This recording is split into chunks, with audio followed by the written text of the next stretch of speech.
finally this morning, I want to get our week started by telling you some things that are really important to me. We call it FayWhat's on my mind.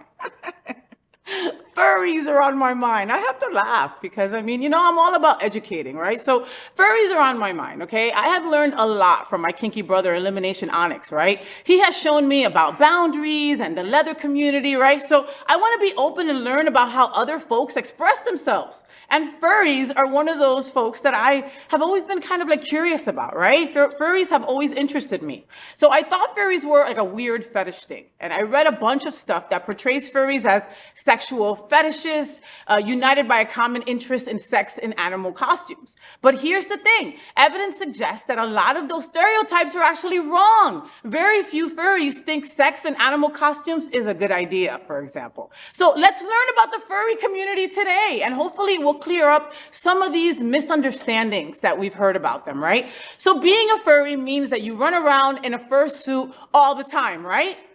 Not really. In 2007, a survey found that only 26% of respondents at a furry convention reported owning a fursuit, and 30% reported actually wearing one.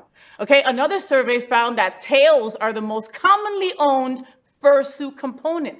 Colitas, right? With 48% of people at the Furry Fiesta 2014 saying that they owned a tail, and only 13% reporting owning a full suit, okay? While 34% reported wearing any clothing or no clothing or accessories associated with their furry persona, all right? Next, is being a furry just like a sexual fetish? Well, no. Okay? Though like with any other fan interest, there are sexual themes present, while sexual activity with other furries known as yiffing. Okay? That's what it's called. Okay? Because it's the sound that foxes make during sex. Yiffy. Something like that, right? So it happens frequently, and it's a character used to portray an aspect of your personality that you may feel uncomfortable with in your daily life. Okay?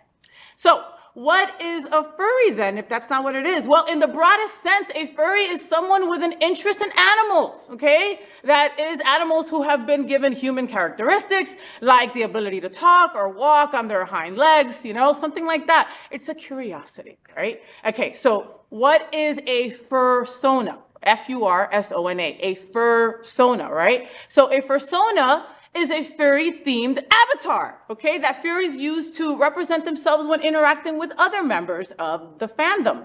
Nearly every furry has a fursona. I wonder what my fursona would be. I gotta think about that.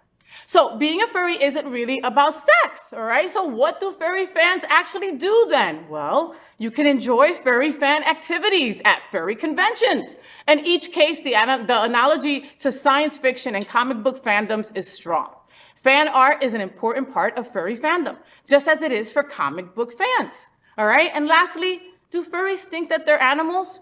It's complicated, okay? About 1 in 3 furries report feeling not 100% human. That's a very small fraction. That's about like 8% or something like that. Meaning that in a physical sense, okay? With many more stating that they feel not fully human mentally or spiritually, okay? And that could be, any of us could be feeling that way at any given time, right? So they might report like a small desire to not be human. And I don't know about you, but there's times that I don't want to be human either, okay?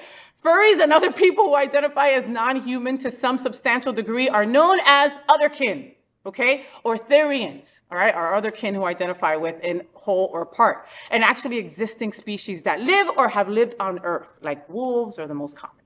So some reserve the term otherkin for those identifying as fictional or fantasy creatures, okay? Like dragons and vampires, etc., like that, okay? While others use it as a catch-all term. So now you know about furries.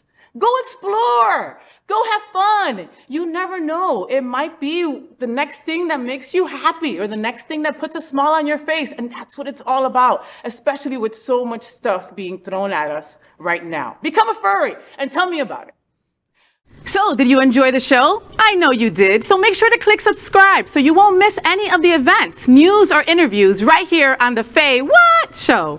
Ring the bell at the bottom of the screen, right there. so you'll be alerted every time we're live. You can also click on the Happening Out Television Network logo, so you can see all of the shows on the most diverse LGBTQ+ media network. Find out just what we're doing to bring the L and the G together right here on the FayWhat's show. Get the week started with me.